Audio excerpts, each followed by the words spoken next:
میں دبئی سے کراچی اپنے بھائی کی بارات کے دن پہنچا تھا۔ بڑی مشکل سے مجھے جہاز کی ٹکٹ ملی تھی۔ میرے پہنچتے ہی بارات دلہن کے گھر جانے کو تیار کھڑی تھی۔ میرا بھائی مجھ سے بہت ناراض تھا، کہنے لگا کہ تم میری شادی کے عین موقع پر پہنچے ہو، اگر اب بھی 2-4 گھنٹے لیٹ ہو جاتے تو میں ساری زندگی تم سے بات نہ کرتا۔ میرا بھائی عمیر مجھ سے ایسے ہی محبت کرتا تھا، جان چھڑکتا تھا مجھ پر۔ میری جاب دبئی میں تھی اور پورے 5 سال بعد میں واپس آیا تھا، اور ان 5 سالوں میں مجھے دبئی میں رہنے کی اس قدر عادت ہو گئی تھی کہ میں پاکستان میں رہنا ہی نہیں چاہتا تھا۔ میرا ارادہ یہی تھا کہ میں مستقل دبئی میں شفٹ ہو جاؤں، مگر یہ ارادہ میرا تب تک تھا جب تک کہ میں نے اپنی حسین اور خوبصورت بھابھی جان کو نہیں دیکھا تھا۔ میں نہیں جانتا تھا کہ مجھے اپنی بھابھی سے پہلی نظر میں ہی محبت ہو جائے گی۔ اس کا من موہنا روپ دیکھ کر میں پاگل ہی تو ہو گیا تھا۔ میں پہلے سے ہی تیار تھا، بس اپنا سامان اپنے کمرے میں رکھا اور بھائی کی بارات کے ساتھ ہال میں پہنچ گیا۔ خوب بھنگڑا ڈالا، ڈھول بجا، بینڈ باجے بجے، لیکن جیسے ہی ہال کے اندر داخل ہوا تو سامنے سٹیج پر بیٹھی اس پری پیکر کو دیکھ کر میری تو سٹی گم ہو گئی تھی۔ وہ بے انتہا خوبصورت لڑکی تھی، سرخ عروسی لباس میں اور بھی قیامت ڈھا رہی تھی۔ کچھ پل تو میں آنکھیں جھپکنا اور سانس لینا تک بھول گیا تھا۔ میرے کزن نے مجھے بلایا تو میں بری طرح سے چونکا تھا۔ وہ کہنے لگا، کیا ہو گیا، بھنگڑا نہیں ڈالنا؟ اس کے بعد تو میرا جیسے پوری شادی میں کسی بھی چیز میں دل نہیں لگا تھا۔ میں سامنے ایک ٹیبل پر بیٹھ گیا اور ٹکٹکی باندھے اس توشیزہ کو دیکھنے لگا جس کے حسن نے مجھے بے بس سا کر کے رکھ دیا تھا۔ میں اس کے چہرے کے ایک ایک نقش کو جیسے اپنی آنکھوں میں بسا کر ازبر کرنے کی کوشش کر رہا تھا۔ مجھے اپنے بھائی کی قسمت پر رشک آنے لگا، حالانکہ میرا بھائی ہلکی گندمی رنگت کا مالک تھا۔ میں نقش بھی بس عام سے تھے، کوئی خوبی نہیں تھی اس میں۔ پتہ نہیں اتنی حسین لڑکی کو میرے بھائی میں نظر کیا آ گیا تھا تو وہ شادی کے لیے تیار ہو گئی۔ کچھ ہی دیر میں نکاح کی رسم ہوئی اور میرا بھائی اپنی بیوی کے برابر میں بیٹھ گیا، اور مجھے یہ شادی بے جوڑ سی لگ رہی تھی۔ کہاں وہ حسن کی دیوی اور کہاں میرا بھائی حور کے ساتھ لنگور۔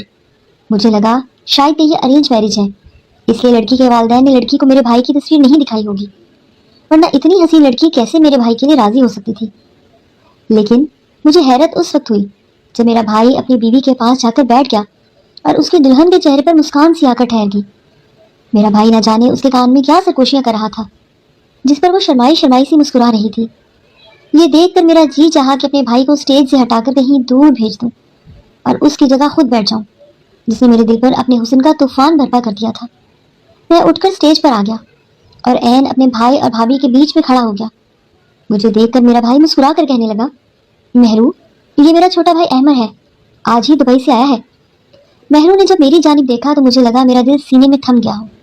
وہ مجھے دیکھ کر مسکرائی اور اس نے مجھے سلام کیا۔ کیا آواز تھی اس کی! میں نے اپنے بھائی سے کہا کہ ذرا پیچھے ہٹو، مجھے اپنی بھابھی کے ساتھ بیٹھنا ہے۔ تم کیا ہم دیور بھابھی کے بیچ میں دیوار بننا چاہتے ہو؟ میں جانتا تھا کہ بھابھی دیور کا رشتہ مذاق کا ہوتا ہے، تو میں چاہتا تھا کہ اسی مذاق میں اپنی خواہشات کو تکمیل تک پہنچاؤں گا۔ میرا بھائی ہنستے ہوئے پیچھے ہٹ گیا اور اپنی پہلی خواہش میں نے اپنی بھابھی کے ساتھ بیٹھ کر پوری کی تھی۔ میں بڑی ہی بے تکلفی سے مہرو کے ساتھ بیٹھ گیا اور اپنا ہاتھ پھیلا کر اسے اپنے پہلو میں لے لیا۔ وہ یکدم گھبرائی تھی، میک اپ میں بھی اس کے چہرے پر چھائی بدحواسی دیکھ کر میں ہنس اٹھا رہا تھا۔ ساتھ ہی میں نے سامنے کھڑے کیمرہ مین سے کہا، ارے منہ اٹھا کر کیوں کھڑے ہو، میری بھابھی کے ساتھ میری تصویر تو کھینچو۔ یہ کہہ کر میں نے مہرو کے چہرے کی جانب دیکھا تھا۔ میں نے کہا، بھابھی جان ذرا مسکرا تو دے، ایسی تصویر اچھی تھوڑی آئے گی، آخر کو آپ دلہن ہیں۔ میری بات سن کر وہ زبردستی مسکرائی تھی، لیکن اس کی کوشش تھی کہ میرے پہلو سے نکل جائے، لیکن میں تصویریں کھنچوانے کے بہانے اس کو اپنے بہت قریب کر چکا تھا۔ کافی دیر بعد میں نے اسے اپنی گرفت سے آزاد کیا۔ میرا بھائی میری اس طرح کی حرکت سے واقف نہیں تھا، اور ایسی بے تکلفی اکثر دیور بھابھیوں کے ساتھ دکھاتے رہتے ہیں، اسے ہمارے معاشرے میں اتنا برا بھی نہیں سمجھا جاتا۔ لیکن میری نیت میں فرق تھا، میں نے تو پہلی نظر میں ہی اپنی بھابھی کو کبھی بہن سمجھ کر دیکھا ہی نہیں تھا۔ بہرحال رخصت ہو کر مہرو ہمارے بھائی کے ساتھ ہمارے گھر میں آ گئی۔ ہم دونوں بھائیوں کے علاوہ کوئی اور تھا ہی نہیں، اس لیے میری والدہ مہرو کو میرے بھائی کے کمرے میں چھوڑنے چلی گئی اور بھائی میرے ساتھ بیٹھ گیا۔ کہنے لگا کہ تم اتنی دیر سے یہاں پہنچے ہو، تم سے بات کرنے کا موقع ہی نہیں ملا، اور ابھی میری دلہن میری منتظر ہوگی، اس لیے تم سے میں کل بات کروں گا۔ یہ موقع ایسا نہ تھا کہ میں اپنے بھائی کو اپنے پاس روک نہیں سکتا تھا، ورنہ میرا دل تو چاہ رہا تھا کہ پوری رات اپنے بھائی کو اپنے پاس بٹھائے رکھوں اور اس کی دلہن کے پاس جانے ہی نہ دوں، بلکہ کچھ ایسا ہو جائے کہ اس کی دلہن پر میرا حق ہو جائے۔ میرا بھائی اپنے کمرے میں چلا گیا۔ میں نے بہت کوشش کی کہ میں سو جاؤں، یہ آواز سن کر میری والدہ اور عمیر دونوں ہی میرے کمرے میں آ گئے۔ میں نے دونوں ہاتھوں سے اپنا سر جکڑ لیا۔ میں نے کہا، میرے سر میں بہت شدید درد ہو رہا ہے، مجھ سے برداشت نہیں ہو رہا، اف، مجھے لگتا ہے میرا سر پھٹ جائے گا۔ میری حالت دیکھ کر میری والدہ اور عمیر دونوں ہی پریشان ہو گئے۔ والدہ مجھ سے کہنے لگی کہ اسے ڈاکٹر کے پاس لے جاؤ، پتہ نہیں اسے کیا ہو گیا ہے۔ عمیر کہنے لگا کہ ہو سکتا ہے سفر کر کے آیا ہے اور آتے ہی شادی کے ہنگاموں میں لگ گیا ہے۔ وہ مجھے ڈاکٹر کے پاس لے گیا۔ ڈاکٹر کے سامنے بھی میں نے یہی ڈرامہ جاری رکھا۔ ڈاکٹر نے مجھے پین کلر دی۔ مجھے درد تھا نہیں، لیکن مجبوراً مجھے پین کلر کھانا پڑی۔ لیکن اس کے بعد بھی میں نے یہی کہا کہ میرے سر میں بہت درد ہے۔ اس نے مجھے نیند کی میڈیسن بھی دے دی۔ کہنے لگا آپ کی نیند پوری نہیں ہوئی، آپ گھر جا کر سو جائیں گے تو ٹھیک ہو جائیں گے۔ میں اپنے گھر واپس آ گیا۔ عمیر ہی مجھے میرے کمرے تک لایا تھا۔ میری والدہ بہت پریشان بیٹھی تھی اور یقیناً کمرے میں مہرو اپنے شوہر کے منتظر پریشان بیٹھی ہوگی۔ اس سوچ نے تو مجھے مسکرانے پر مجبور کیا تھا۔ میں یہی چاہتا تھا کہ وہ سجی سنوری اکیلی رات گزارے، اس لیے جیسے ہی میں بیڈ پر لیٹا، عمیر مجھے آرام کرنے کی تلقین کر کے جانے لگا۔ میں نے اس کا ہاتھ پکڑ لیا۔ میں نے کہا پلیز میرے پاس بیٹھ جاؤ۔ یہ کہنا تھا کہ میری والدہ بھی یہی کہنے لگی کہ تم بھائی کے پاس ہی بیٹھ جاؤ، دیکھ نہیں رہے اس کی حالت کتنی خراب ہے۔ میں نے کہا یار میرے سر میں ابھی بھی درد ہے، ایسا کرو میرا سر دبا دو۔ یہ سننا تھا کہ عمیر بیڈ پر میرے برابر میں بیٹھ گیا اور میرا سر دبانے لگا۔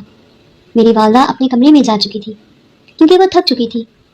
کافی دیر وہ میرا سر دباتا رہا اور میں نے اس کا دوسرا ہاتھ پکڑ کر اپنے سر کے نیچے رکھ لیا تاکہ وہ کہیں جا نہ سکے۔ بیڈ پر میں نے اتنی جگہ چھوڑی تھی کہ عمیر اگر سونا چاہے تو آرام سے سو سکتا تھا۔ عمیر میرا سر دباتے ہوئے خود بھی نیند کی آغوش میں جا چکا تھا اور میں یہی تو چاہتا تھا۔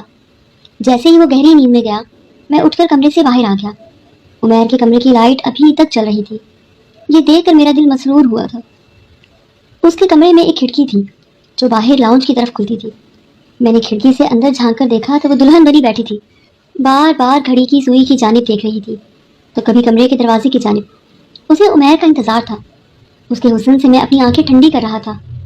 اتنی حسین تھی کہ میں کئی گھنٹے اسے بیٹھ کر دیکھ سکتا تھا، لیکن وہ شاید تھک چکی تھی، اس لیے آدھے گھنٹے بعد ہی وہ کھڑی ہوئی اور اپنا عروسی لباس سنبھالتے ہوئے الماری کے قریب گئی اور ایک سادہ لباس نکال کر واش روم کے اندر چلی گئی۔ میں نے بھی کھڑکی بند کی اور واپس اپنے کمرے میں آ کر لیٹ گیا۔ عمیر گہری نیند سو رہا تھا۔ میں اس کے برابر میں آ کر لیٹ گیا۔ عمیر کی آنکھ صبح ہی کھلی تھی۔ یکدم اس نے خود کو میرے پاس دیکھا تو بوکھلا کر اٹھ کر بیٹھ گیا۔ اس کی آواز سے میری بھی آنکھ کھل گئی۔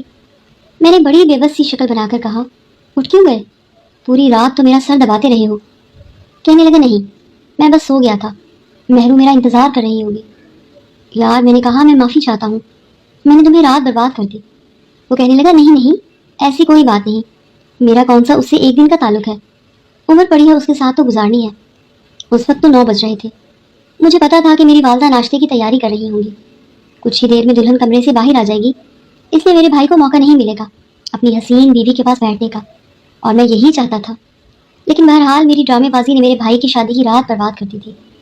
لیکن آگے میں ایسا کیا کرتا کہ میرا بھائی اپنی بیوی سے دور رہتا۔ اگلے روز ولیمہ تھا۔ ولیمہ پر بھی مہرو بہت پیاری لگ رہی تھی، لیکن میں نے بیمار ہونے کا یہ ڈرامہ کیا تھا، اس لیے وہ اپنی بیوی کے ساتھ بیٹھنے کے بجائے میرے ہی آگے پیچھے پھرتا رہا۔ میں نے محسوس کیا کہ مہرو کو یہ بات برداشت نہیں ہو رہی تھی اور میں اس کے غصے کو دیکھ کر بہت پرسکون تھا۔ ولیمے والے دن میں عمیر کو اپنے کمرے میں لے آیا۔ کافی دیر اس سے ادھر ادھر کی بات کی، لیکن وہ بار بار اپنی گھڑی کی جانب دیکھ رہا تھا۔ اس کی جلد بازی کو میں اچھی طرح سے جانتا تھا، لیکن میں نے اسے کہا کہ عمیر مجھے بہت برا لگ رہا ہے کہ تمہاری شادی کی رات بھی میری وجہ سے برباد ہوئی، اور آج ولیمے کی رات بھی میں نے تمہیں اپنے کمرے میں بٹھا رکھا ہے، لیکن جو بات میں تم سے کہنا چاہتا ہوں وہ میری بہت بڑی مجبوری ہے، اللہ نہ کرے تمہیں کبھی کچھ ہو۔ میں نے کہا دیکھو یہ کٹر حقیقت ہے، جانتا ہوں کہ برین ٹیومر جس مقام پر ہے میرا بچنا ممکن نہیں ہے، لیکن میں چاہتا ہوں کہ میں مرنے سے پہلے تم لوگوں کے لیے بہت کچھ کر کے جاؤں، لیکن اب میں ذہنی کام کرتا ہوں تو میرے سر میں درد ہونے لگتا ہے۔ میں چاہتا ہوں کہ اگر تم یہ 1 سال دبئی میں لگا لو تو میری کی گئی محنت پر پانی نہیں پھرے گا، اور اس 1 سال میں اپنی ماں کے پاس رہ لوں۔ عمیر کہنے لگا کہ میری یہاں جاب ہے، تمہیں کچھ بھی کرنے کی ضرورت نہیں ہے، لیکن میں نے کہا کہ میں چاہتا ہوں نا کہ ماں کے لیے اپنے بھائی کے لیے کچھ کروں۔ عمیر پلیز انکار مت کرنا، میں تم سے تمہاری زندگی کا بس 1 سال مانگ رہا ہوں، وہ 1 سال میرے بدلے دبئی میں جاب کر لو، میں اپنے باس سے بات کر لوں گا، اسے کوئی اعتراض نہیں ہوگا، اور تمہاری جاب میں یہاں کر لوں گا۔ میں یہ 1 سال اپنی ماں کے ساتھ گزارنا چاہتا ہوں۔ عمیر کو میری بات سے بھلا کیا اعتراض ہو سکتا تھا؟ کہنے لگا ٹھیک ہے۔ اس کی آنکھوں میں نمی تھی جسے وہ اپنے آنسو کو حلق میں اتار رہا تھا، اور میں اس کی حالت سے دل ہی دل میں ہنس رہا تھا۔ میں نے کہا کہ تم بھی کہو گے کہ ابھی تمہاری شادی ہوئی ہے اور میں تمہیں کتنی بڑی مصیبت میں ڈال رہا ہوں۔ وہ کہنے لگا ایسی کوئی بات نہیں، میں 1 سال تمہاری جگہ وہاں نوکری کر لوں گا۔ میں نے کہا لیکن عمیر میری کل ہی دبئی کی فلائٹ ہے، کیونکہ مجھے اپنے آفس سے زیادہ چھٹیاں نہیں ملی. تم کہو تو میں اپنی ٹکٹ کینسل کروا کر تمہاری ٹکٹ کنفرم کروا دیتا ہوں. عمیر مجھے کیا کہہ سکتا تھا. اس نے میری بات مان لی. رات کے 3 بج چکے تھے. یقیناً محروس ہو چکی ہوگی. میں نے کہا تم جلدی سے اپنی تیاری کر لو کیونکہ صبح 7 بجے تمہاری فلائٹ ہے. میں بس فون کر کے ابھی سے تمہاری ٹکٹ کنفرم کروا دیتا ہوں.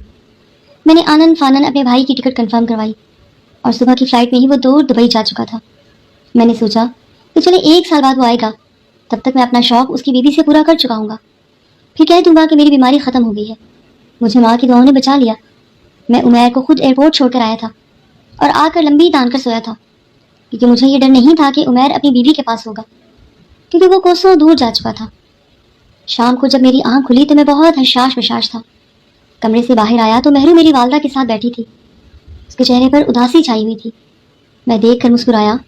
میں نے کہا بھابھی پلیز مجھے ذرا ناشتہ بنا دیں. والدہ کہنے لگی ابھی تو اس کی شادی کو 1 ہفتہ نہیں ہوا, ناشتہ تمہیں میں بنا دیتی ہوں. میں نے کہا کوئی فرق نہیں پڑتا اگر ناشتہ مجھے مہرو بنا کر دے گی. کیوں مہرو؟ میں نے بہت جلدی تکلف کی دیوار کو گرانے کی کوشش کی تھی. ٹھیک ہے. میں اپنے کمرے میں چلا گیا, اس لیے مجبوراً اسے میرا ناشتہ کمرے میں لانا پڑا. جیسے ہی اس نے ٹرے میرے سامنے رکھی میں نے کہا یہاں بیٹھ جاؤ, پلیز میری چائے بنا کر دے دو, میرے سر میں بہت درد ہے. شاید عمیر اسے بتا چکا تھا کہ وہ کس وجہ سے دبئی جا رہا ہے, اس لیے وہ میرے بیڈ پر ہی بیٹھ گئی. اس نے چائے کا قہوہ میرے کپ میں ڈالا اور پھر دودھ ڈال کر چائے بنا کر مجھے پکڑانے لگی تو میں نے کپ کے ساتھ اس کا ہاتھ بھی پکڑ لیا. میں نے فوراً سے اس کا ہاتھ چھوڑا اور کہا سوری. پھر تو میں نے تماشا ہی پکڑ لیا تھا. میں کبھی اس کا ہاتھ بہانے سے پکڑنے تو کبھی اس کی تعریف کرنے لگتا. محسوس کیا تھا کہ وہ مجھ سے کتراتی رہتی تھی. ایک رات میں نے اس کے کمرے میں جاتے ہی عمیر کو ویڈیو کال کی اور اس سے باتیں کرنے لگا. پھر میں نے کہا کیا تمہاری اپنی بیوی سے بات ہوتی ہے؟ وہ کہنے لگا ہاں ہو جاتی ہے. میں نے کہا لو میں تمہاری اس سے بات کروا دیتا ہوں, ابھی تو میں نے کال کی ہوئی ہے. وہ کہنے لگا کہ رات کا 1 بج رہا ہے, وہ سو گئی ہوگی. میں نے کہا تمہارے انتظار میں جاگ رہی ہوگی. یہ کہتے ہوئے میں اپنے کمرے سے باہر نکلا اور میں نے عمیر کے کمرے میں دستک دینا شروع کر دی. عمیر مجھے منع کر رہا تھا کہ تبھی مہرو نے دروازہ کھولا تو میں نے کہا کہ عمیر کی کال ہے, اس سے بات کر لیں. یہ سن کر اس نے میرے ہاتھ سے میرا فون لے لیا. بجائے باہر جانے کے میں بھی کمرے میں داخل ہو گیا اور بڑی بے تکلفی سے اس کے ساتھ بیٹھ گیا. وہ تو یہ دیکھ کر تھوڑی سی گھبرائی تھی لیکن عمیر سے بات کر رہی تھی. میں نے کہا چلیں دونوں مل کر عمیر سے بات کرتے ہیں. میں مہرو کے برابر بیٹھ گیا اور عمیر سے باتیں کرنے لگا. کہنے لگا کہ تمہاری بیوی بڑی نخرے باز ہے, مجھ سے بات ہی نہیں کرتی, میں سارا دن بور ہوتا رہتا ہوں. وہ کہنے لگا کیا بات ہے مہرو, یہ تمہارے چھوٹے بھائیوں جیسا ہے. لیکن وہ کہنے لگی کہ مجھے نیند آ رہی ہے, آپ پلیز اپنے کمرے میں چلے جائیں. میں نے کہا کہ پہلے آپ مجھ سے وعدہ کریں کہ آپ مجھے بھی تھوڑا وقت دیا کریں گی. دیکھیں میں چند ماہ کا مہمان ہوں, کہ زندگی کا کوئی بھروسہ نہیں ہے, اس لیے آپ سے تھوڑا سا وقت ہی تو مانگ رہا ہوں. یہ بات سن کر وہ کہنے لگی کہ عمیر نے مجھے بتایا تھا. سن کر بہت افسوس ہوا, خدا آپ کو لمبی عمر دے, لیکن میں رات کی اس پہر صرف سو جاتی ہوں, اس لیے آپ اپنے کمرے میں تشریف لے جائیں.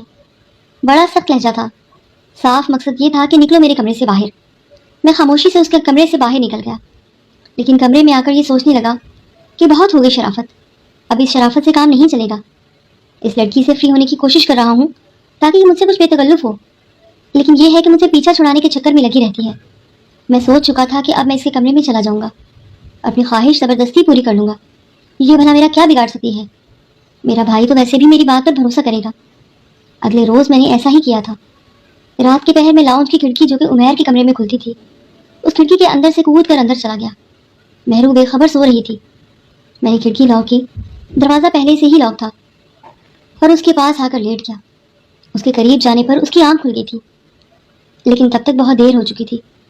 وہ مجھ سے اپنا ہاتھ چھڑواتی اور چلاتی رہ گئی, لیکن میرے سر پر تو شیطان حاوی ہو چکا تھا. میں نے اسے برباد کر کے رکھ دیا. جب میرا مقصد پورا ہو گیا تو میں نے اسے دھمکانا شروع کر دیا. میں نے کہا دیکھو اگر تم نے کسی سے بھی کچھ کہنے کی کوشش کی تو میں صاف مکر جاؤں گا. میں کہہ دوں گا کہ تم نے مجھ پر جھوٹا الزام لگایا ہے, اور عمیر مجھ سے بہت محبت کرتا ہے. میری ماں بھی میری باتوں پر بھروسہ کرے گی. بہتر ہے کہ تمہیں اپنا گھر بسانا ہے تو تم اپنی زبان کو بند رکھو. وہ کہنے لگی کہ تم نہایت ہی گھٹیا اور نیچ قسم کے انسان ہو. میں کبھی بھی یہاں پر رہنا نہیں چاہوں گی جہاں میری عزت محفوظ نہ ہو. میرا مقصد پورا ہو چکا تھا, اس لیے مجھے اس بات سے کوئی فرق نہیں پڑتا تھا کہ وہ یہاں رہتی ہے یا چلی جاتی ہے. اگلے روز وہ اپنے میکے جا چکی تھی. اس نے عمیر سے طلاق مانگ لی, اور جب عمیر نے وجہ پوچھی تو وجہ اسے وہ اصل وجہ بتائی. عمیر نے اس بات پر بھروسہ نہیں کیا تھا. مہرو نے سچ ہی بتایا تھا, لیکن عمیر نے کہا کہ تم جھوٹ بول رہی ہو, میرا بھائی ایسا نہیں ہو سکتا. سب کچھ ویسا ہی ہوا تھا جیسا میں نے سوچا تھا۔ میری ماں اور عمیر دونوں ہی مہرو کو جھوٹا سمجھنے لگے تھے۔ عمیر نے اسے طلاق بھی دے دی، لیکن ایک دن اچانک میرے سر میں شدید درد اٹھا، اتنا شدید کہ مجھ سے برداشت نہیں ہو رہا تھا، اور پھر یہ درد اکثر اٹھنے لگا۔ جب میں ڈاکٹر کے پاس اپنا چیک اپ کروانے گیا تو معلوم ہوا کہ میرے دماغ میں واقعی ٹیومر ہے اور وہ اپنی آخری سٹیج پر ہے۔ میں اب ہاسپٹل کے بیڈ پر لیٹا زندگی اور موت کی کشمکش میں ہوں۔ شاید مجھے مہر النساء کی بددعا لگ گئی یا میرے گناہ کی سزا مجھے اس طرح سے ملی ہے۔ میری تمام نوجوان سے گزارش ہے کہ رشتوں کے تقدس کو برقرار رکھیں اور کبھی بھی شیطانی خیالات کو خود پر حاوی نہ ہونے دیں، جیسے کہ میں نے ہونے دیا اور ایک لڑکی کی زندگی برباد کر دی۔ آج میں اپنی زندگی اور موت کے بیچ میں ہوں، دن بدن موت کے قریب جا رہا ہوں۔ جب مجھے مہرو کا خیال آتا ہے تو میں چلانے لگتا ہوں کہ جو ظلم میں نے مہرو کے ساتھ کیا، نہ جانے قبر میں جاتے ہی مجھے اس کی کیا سزا ملے گی۔ خدا کبھی میرے جیسا حال کسی کا نہ کرے۔